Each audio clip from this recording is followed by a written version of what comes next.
السلام علیکم ویورز، آپ کا ہوسٹ عابد حسین ساحل خان کہانی میں ایک نئی کہانی کے ساتھ شروع اللہ کے نام سے جو بڑا مہربان نہایت رحم کرنے والا ہے۔ آؤ کہانی شروع کرتے ہیں۔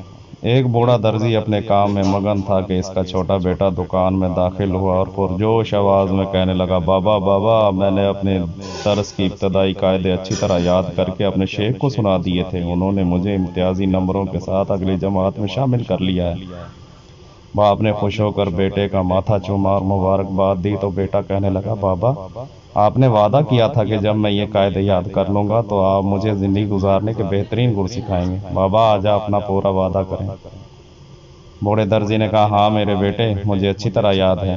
میں ذرا کام سے فارغ ہو جاؤں تو پھر تمہیں کچھ حکمت کی باتیں نصیحت کرتا ہوں۔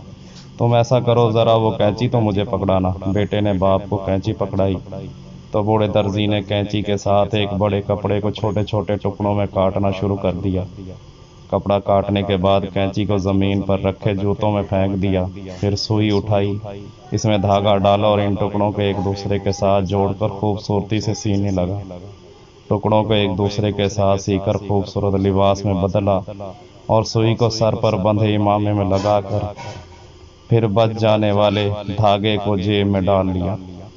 درزی کا بیٹا حیرانی سے یہ سب دیکھ رہا تھا، اس سے رہا نہ گیا تو پوچھنے لگا، بابا آج تو آپ نے عجیب کام کیے ہیں جو میں نے پہلے نہیں دیکھے تھے۔ مہنگی کینچی کو زمین پر جوتوں میں اور سستی سوئی کو سر پر امامے میں، ایسا کیوں کیا؟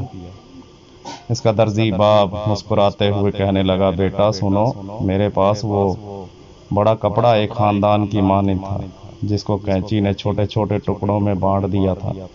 تو کینچی اس شخص کی مثال ہے جو آپس میں مربوط مضبوط رشتوں میں ترانے ڈال کر انہیں الگ ہونے پر مجبور کر دیتا ہے۔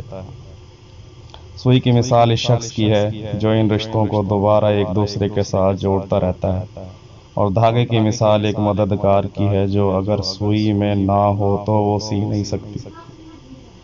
اب میرے بیٹے، تم نے زندگی بھر اس نصیحت کو یاد رکھنا ہے کہ بظاہر قیمتی دکھائی دینے والے لوگ جو رشتوں کو فرقہ فرقہ کرنے والے ہیں، ان کی جگہ کینچی کی مانند جوتوں میں ہے، اور ہمیشہ جوڑنے والے لوگ جو سوئی کی طرح بظاہر عام سی کیوں نہ ہوں، انہیں ہمیشہ عزت و احترام سے سر پر بٹھا کر رکھنا۔ میرے بیٹے، میری آخری نصیحت، تم نے دیکھا کہ میں نے کام نمٹا کر دھاگے کو جیب میں رکھ لیا تھا۔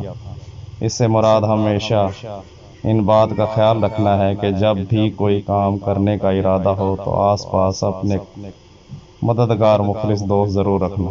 قدیم عربی ادب سے ماخوذ حکایت۔ امید ہے آپ کو کہانی اچھی لگی ہوگی۔ السلام علیکم۔